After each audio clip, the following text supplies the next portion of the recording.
Good morning, Potterheads! My name is Ken Choi, and I hope you're having a great Comic-Con. If you are, if you aren't, well, you're gonna have a fun hour. So we have amazing licensees for the Harry Potter Wizarding World franchise. We have the world record holder in our midst, and we have, I know you guys don't care about this, but we have, again, giveaways. So, all right, so let me introduce everyone and then we'll be on our way. Vanessa Lopez is the associate publisher for Insight Editions.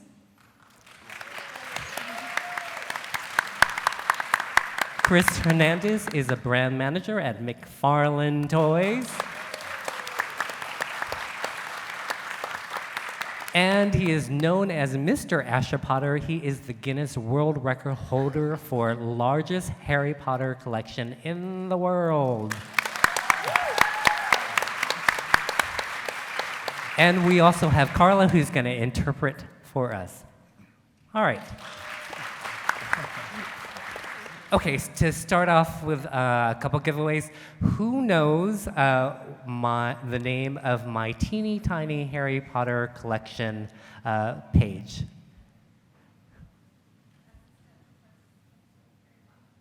Okay, and then, hold on, who knows where you can find that page? Okay, and who knows what I basically do on that page?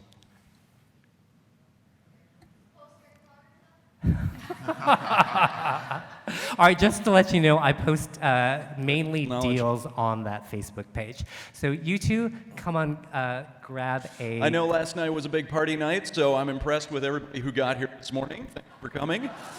This is Comic-Con Film School 103, where we are going to be talking about directing actors and a crew.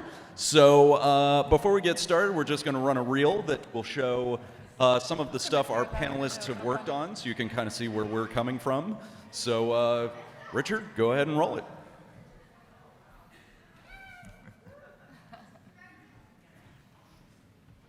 So by the way, Jakks Pacific can't be here. Their team left the con, but they gave us some amazing giveaways as well. So thank them. Do utilize social media during the panel because, well, just because.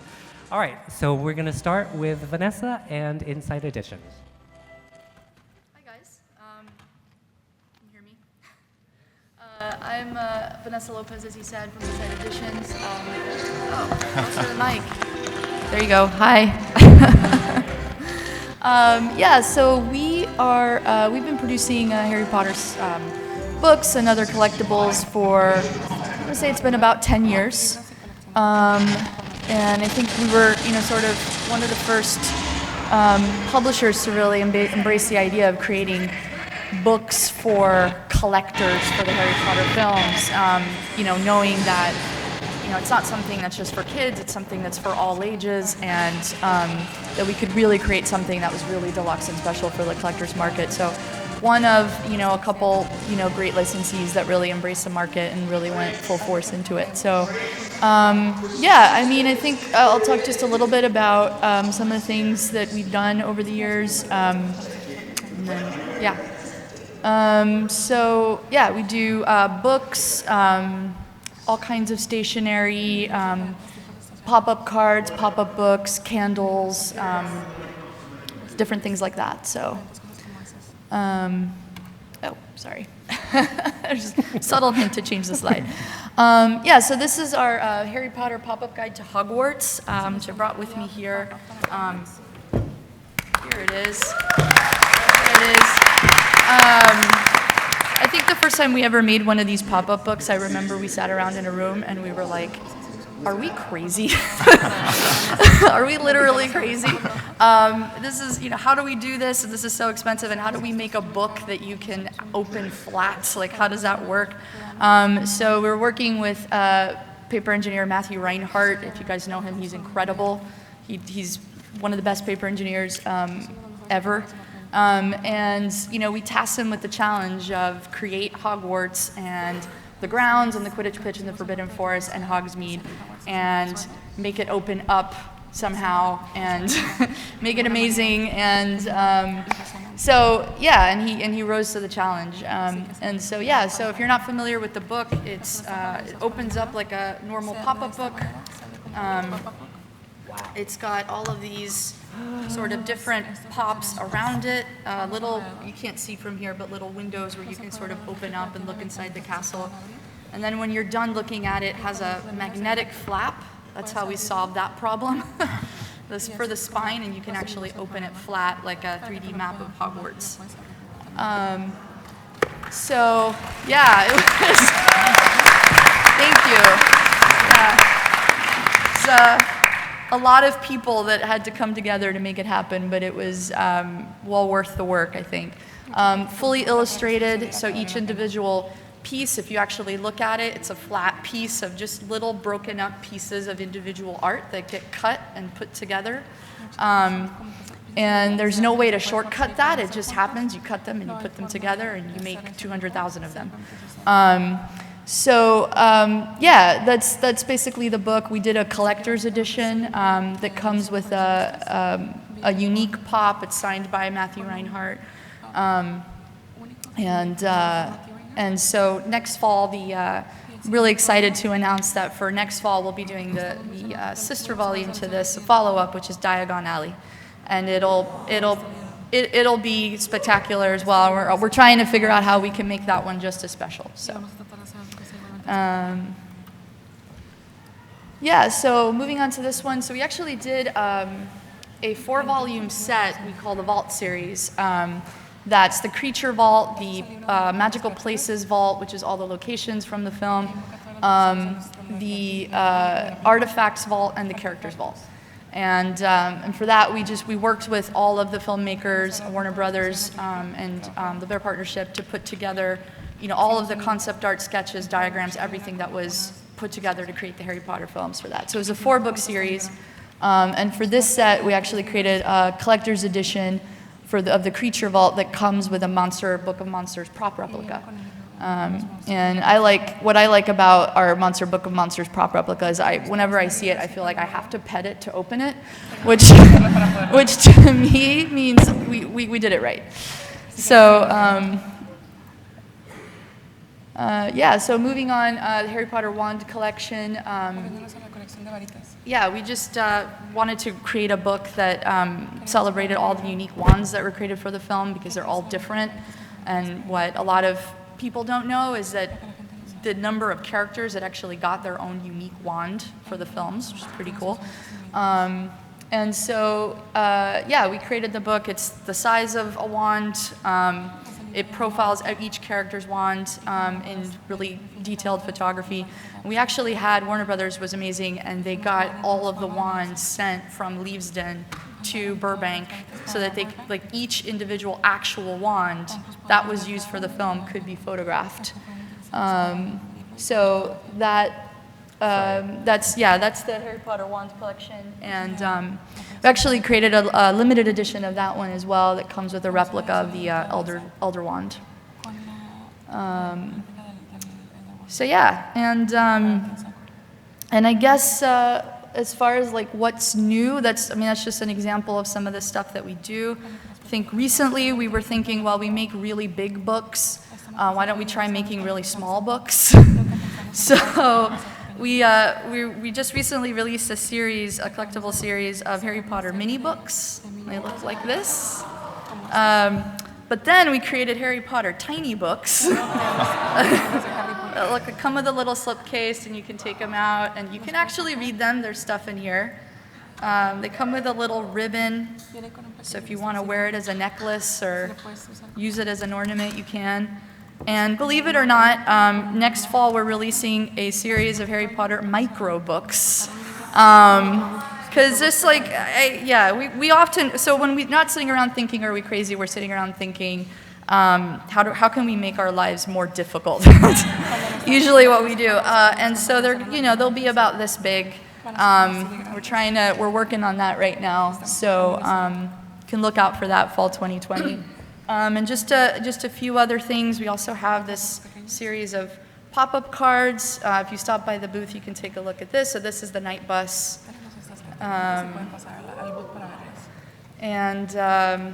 Yeah, and then lots of other stuff to see. It's 3721. Sorry, tech fail. Yeah, no worries. I'll just keep pulling some things out of this bag until you tell me not to. So yeah, this is our pop-up book for this fall, actually. So it's a Harry Potter holiday calendar. So that's what that looks like. And then when you open it, it's a Christmas tree. So you can see here, it's if you stop by the booth, you could take a look at it. It comes out this fall. This is the Hogwarts Great Hall with all the students sitting in it. And then there's little flaps in here, so you can pull out an ornament for each day as you're waiting and hang it on the tree. This is this is a tiny sorting hat. It's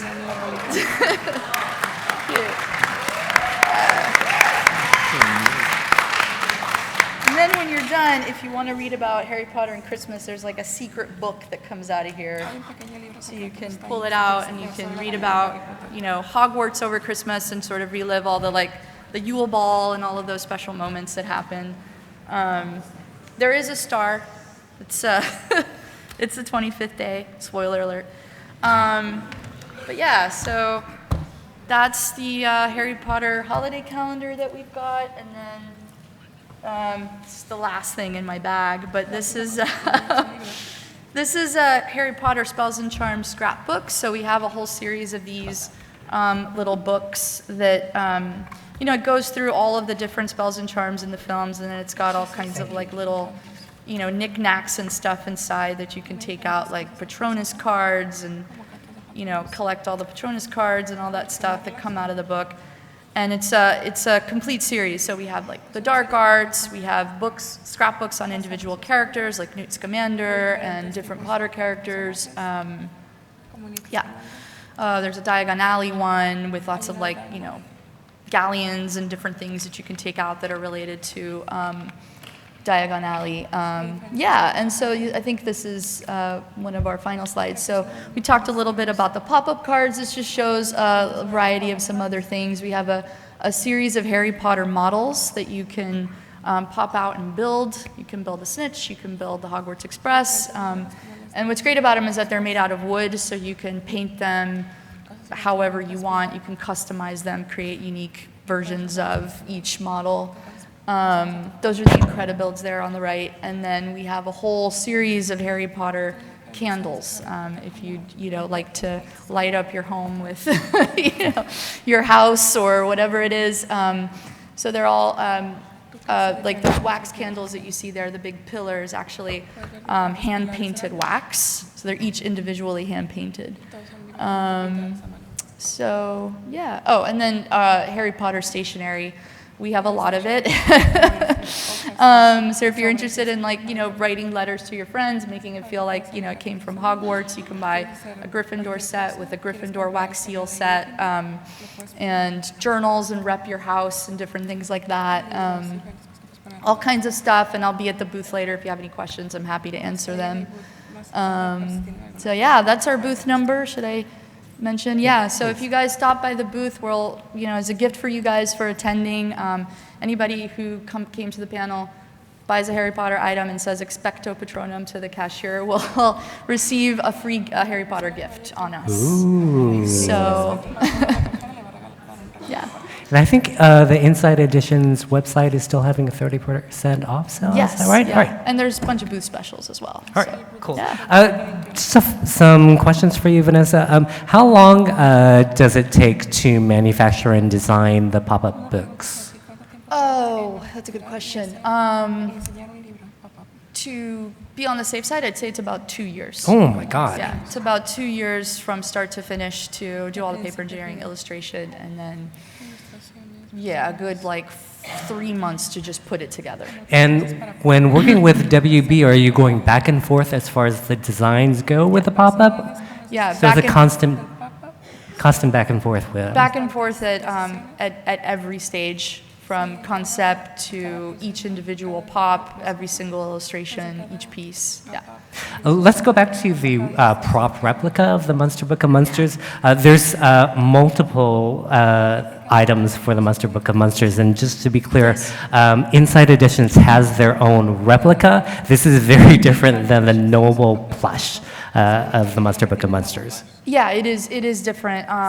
It's more of a prop replica. I think that's the right way to phrase it. Cool. And when you guys go to the booth, you'll find other licenses as well?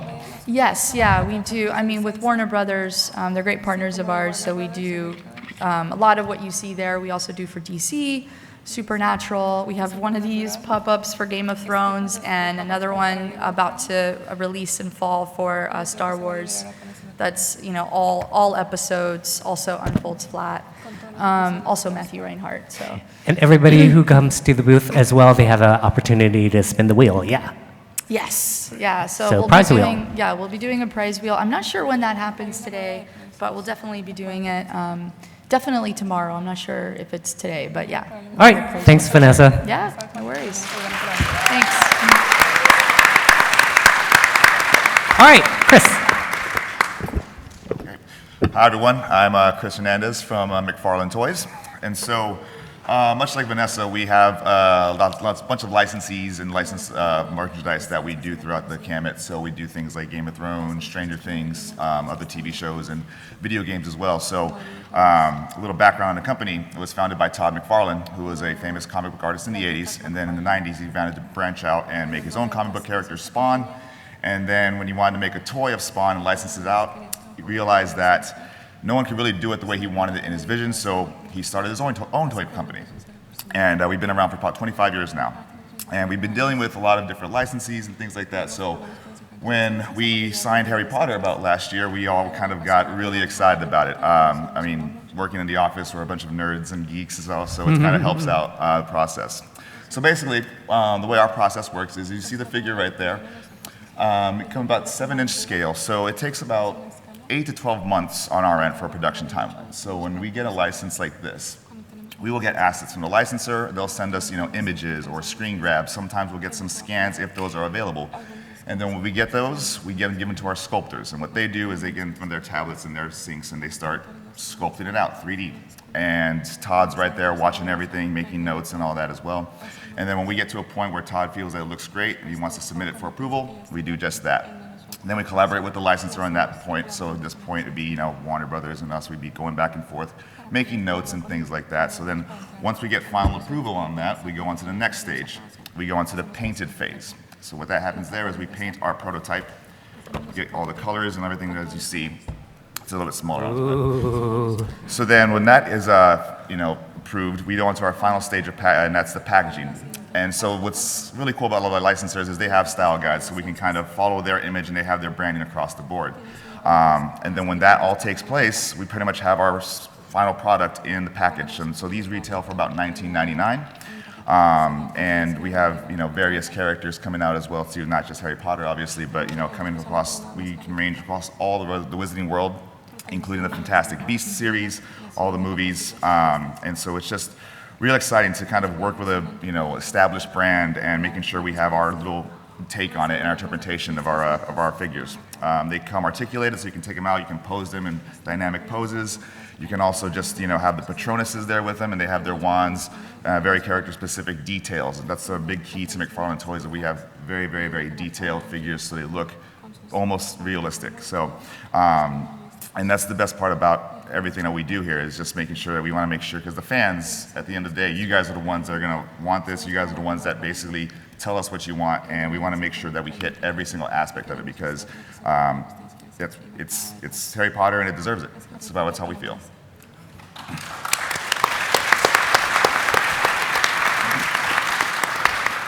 All right, as you know, I ran around asking everybody if they had either a question for McFarlane Toys or a money-saving tip. So I think we're trying to get a mic, but our first question for McFarlane Toys comes from Linda Alvarez. Stand up, please.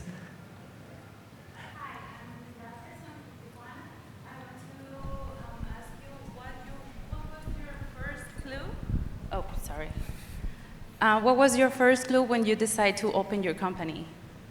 So I didn't found the company, but Todd, like I said, when he founded the company, his comic character Spawn, he wanted to have a toy much like you see here, a collectible figure.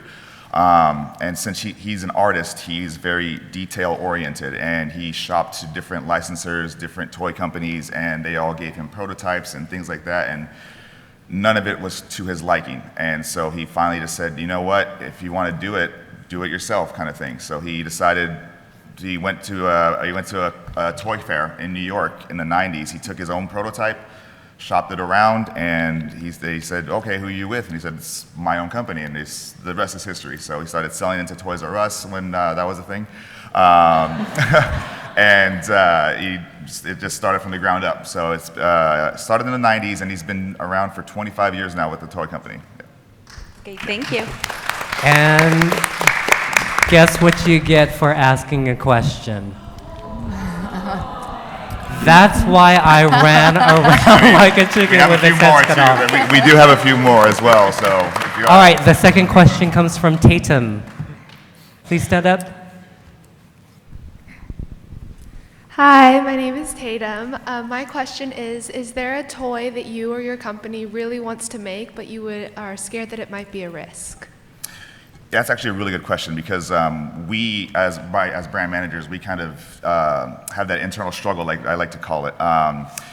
When we go into a national retailer such as Walmart or Target, whatever the case may be, we have to take in mind there is a lot of demands. So for a brand like Harry Potter, we are trying to reach a whole gamut of fans. We're trying to reach fanatics who are just obsessed with everything, which, much like myself, we are trying to reach the casual, customer who's walking through and sees a Harry Potter figure. Oh, this is a cute gift for my son or daughter, or niece or nephew, so to speak. So, with that, we have to try and make sure that we hit your main characters, and then if we want to do somebody a little bit more secondary or ancillary, or has a cult following, we have to make sure that it'll hit, because if we don't necessarily hit.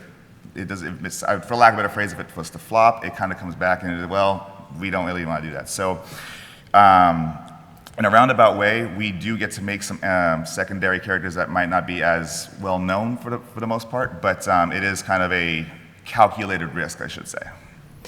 Thank you. Yep. And guess what you get? All right, so we got to get through these questions quick, Chris. Yeah, so we have 5 more. So the next one comes from Allison Sigard.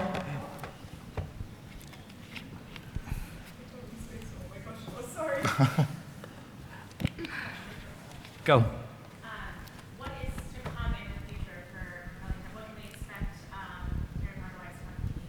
from you can expect some more merchandise. However, we are currently under wraps, so I can't necessarily give out too much more information, with the exception of the Wave 1 figures that are coming out this year. But we will have some more figures coming out. I've seen some preliminary sculpts, and they look phenomenal.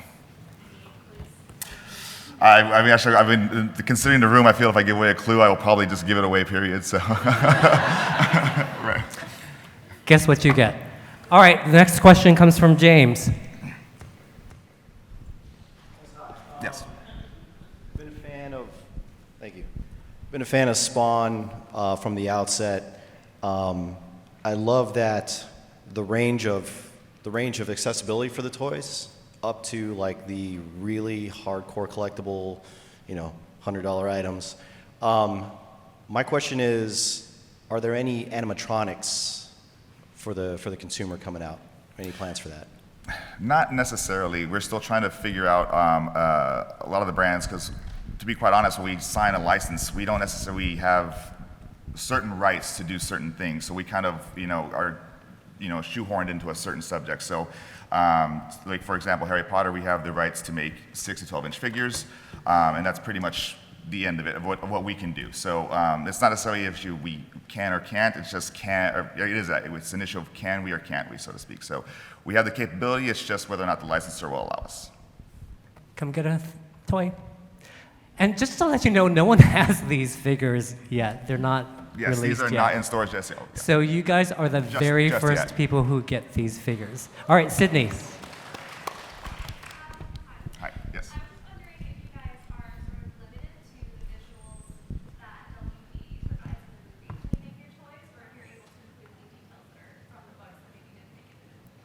So that's actually a good question. So we do get the style guides and the assets from the movies, and that's basically what we are, limited to keep everything within those boundaries. Sometimes we would like to try, especially Todd. He's a risk taker and a rogue, so he'll try and maybe put some little things in there to make his own little signature on it. And a lot of times, if you have a good relationship with the licensor and they like it, they'll approve it and they'll go on from there. But sometimes they would prefer, stick to the script, so to speak. And we oblige. It's always just a back and forth of what is going to be the best product available. Sage, you had a question?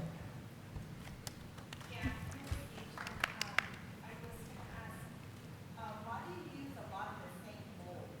For example, MLB and NFL, you use a lot of the same molds. Yes. To be perfectly honest, it's cost effective.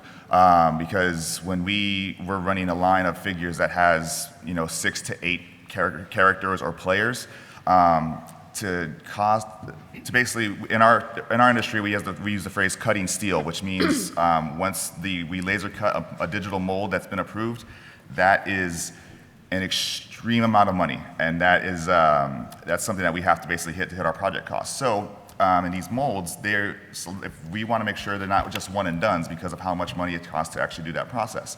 So with a mold for sports or something that we can kind of configure, we can save some money on that, and then actually try and maximize some profit. Because if we were just to make a new mold of every single player or every single character, it wouldn't be practical. And we don't try and cheat it. We don't try and look for that. If something that absolutely needs a new mold that we can't cheat it, so to speak, we will do it. But if we can try and utilize some old molds, we will do it.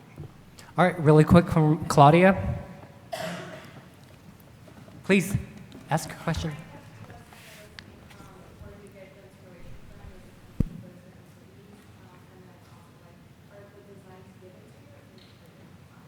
So we do get when we get a license or whatever the case may be, they will give us assets and we ask for them. So we ourselves will come up with the lineup. That's the brand manager's job. We collaborate internally.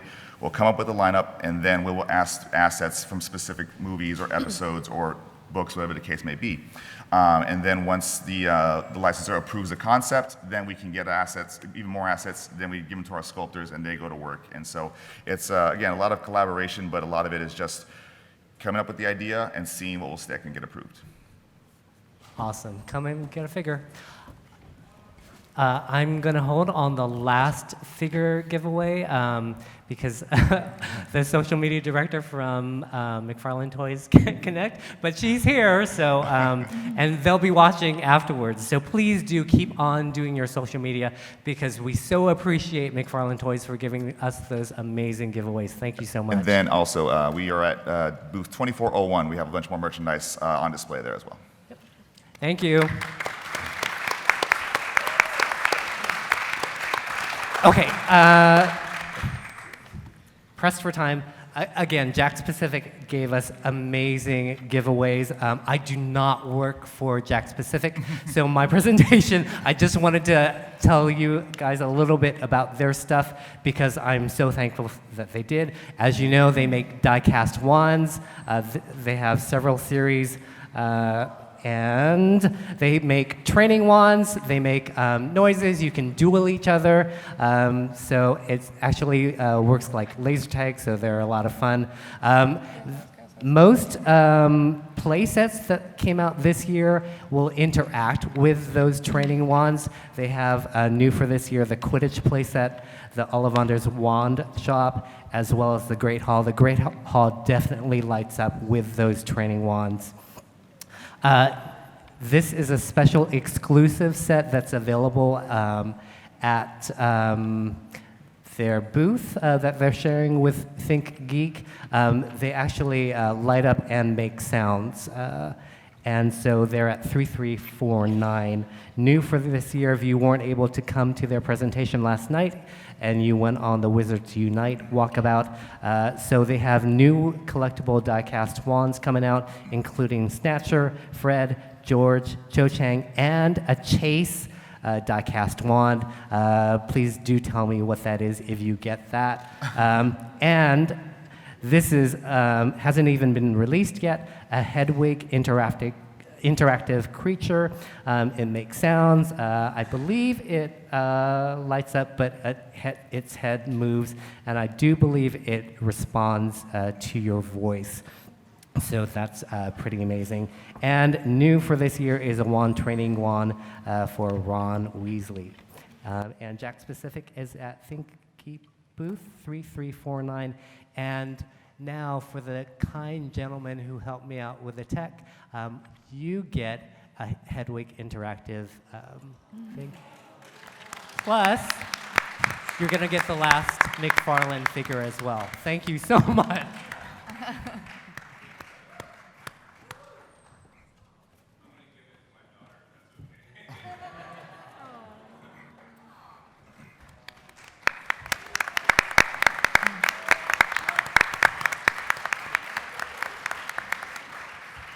All right, here we go with Mr. Asher Potter, the Guinness World Record holder for the largest Harry Potter memorabilia collection. Okay, I guess the obvious question that everybody asks is why Harry Potter? What strikes you about Harry Potter that you wanted to get the largest collection in the world? Hello, everybody. La historia, The history, el primer libro, the first book, la magia muy real, muy humana que hay the dentro de very Harry human, Potter. very real magic there is inside of Harry Potter. El momento que viví cuando leí el primer libro The personal moment that he was living during his reading of the first book me inspiró a coleccionar todo lo relacionado a Harry Potter por estos últimos 20 años. has inspired me to collect everything related to Harry Potter for the last 20 years. Es mi estilo de vida. It's my lifestyle. And I noticed that some of your collectibles, you open up your packages. I'm a non-opener of packages or collectibles. So why do you open up your stuff? En realidad es una porción muy pequeña de la colección que está abierta, It's a very small part of the collection that it's open. pero soy una persona muy meticulosa, muy cuidadosa de los detalles, así que están completos y en perfectas condiciones. He's a very careful person that everything is complete and in perfect condition.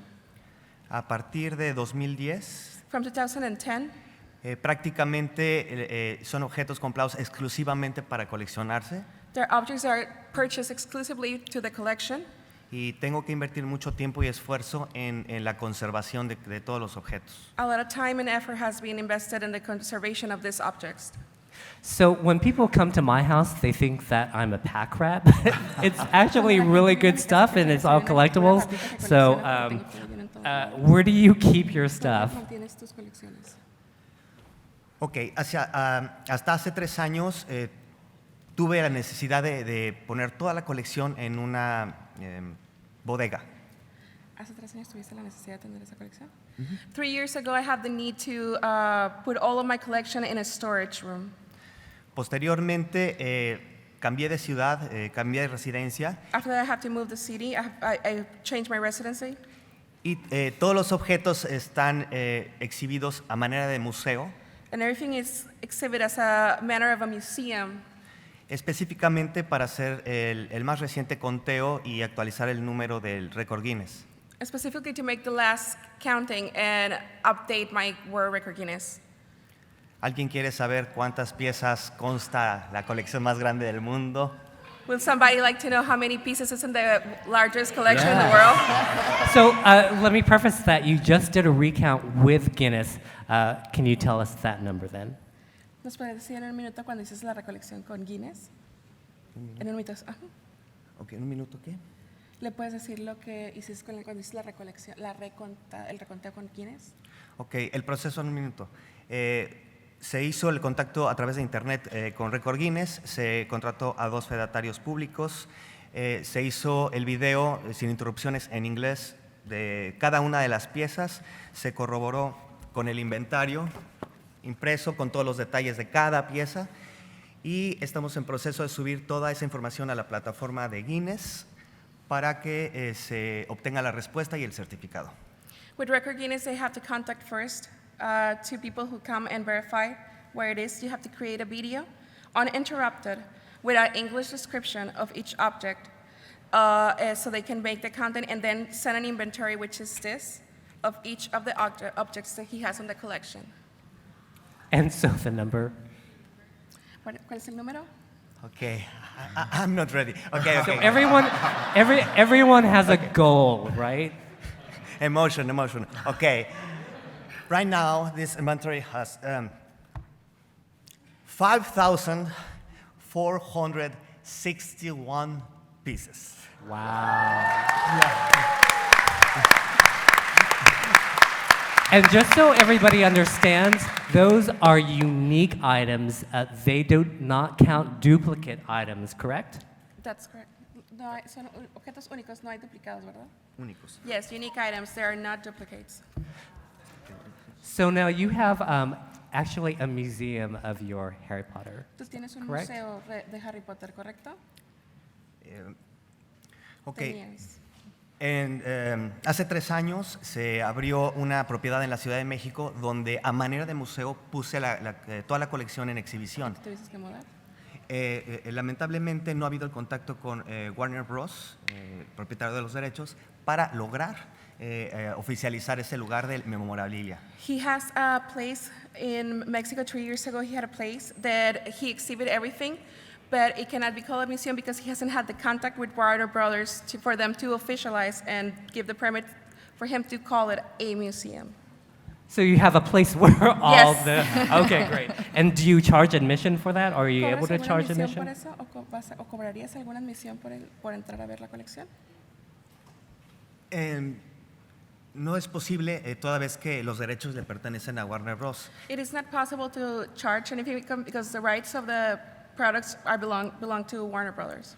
A fin de cuentas es una colección privada, It's a private collection. la cual puedo compartir libremente He's free to share sin cobrar por ello. without charging anything for it. La idea de un museo sería que únicamente pagara los gastos de mantenimiento del lugar. The idea of a museum will be to just get the expenses of the maintenance of the place. And is this a real owl that you have for your collection? ¿Qué tienes ahí en tu colección? Yes, it is. Oh my God. So when you think about Harry Potter collecting, do you buy anything and everything, or do you discriminate? Just to clarify, the owl doesn't belong to him. It belongs to a wild rescue Oh, gotcha. place.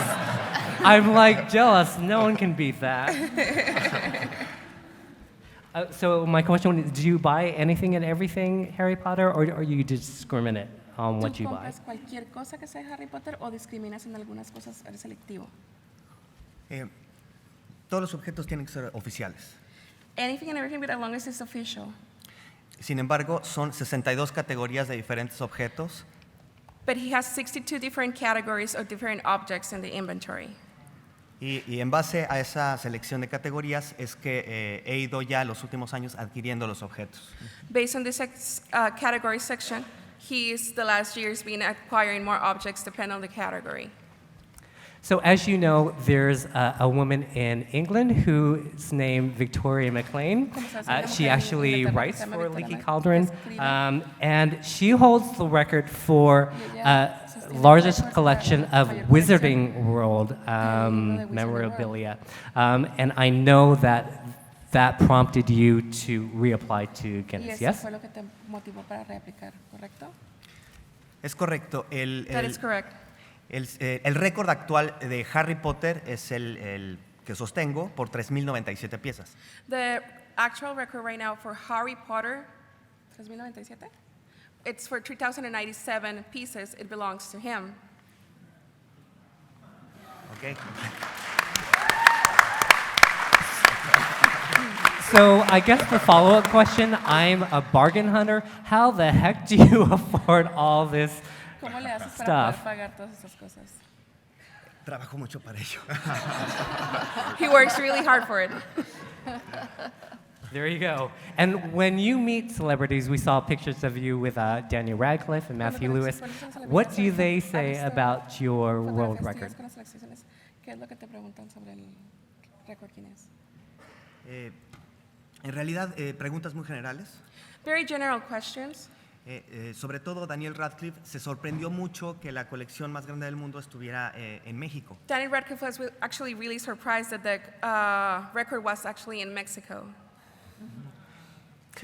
And is your collection insured? ¿Tienes asegurada tu colección? Sorry, I'm like really pragmatic person.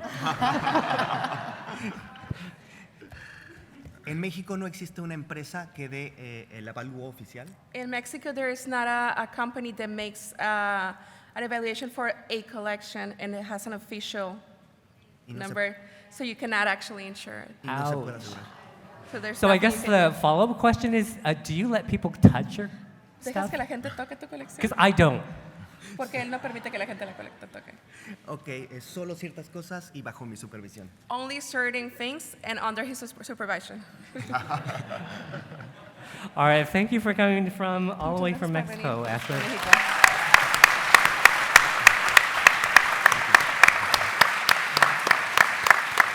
All right, so I know that I asked people for money-saving tips. I'm just going to shout them out, and you shout them out in a response. Vinay, what was your tip? Bring cash for your budget, because if you use a card, you're gonna Andrew? Tracy? Collect patiently and slowly over time. Jonathan Bell? Erica? Helene?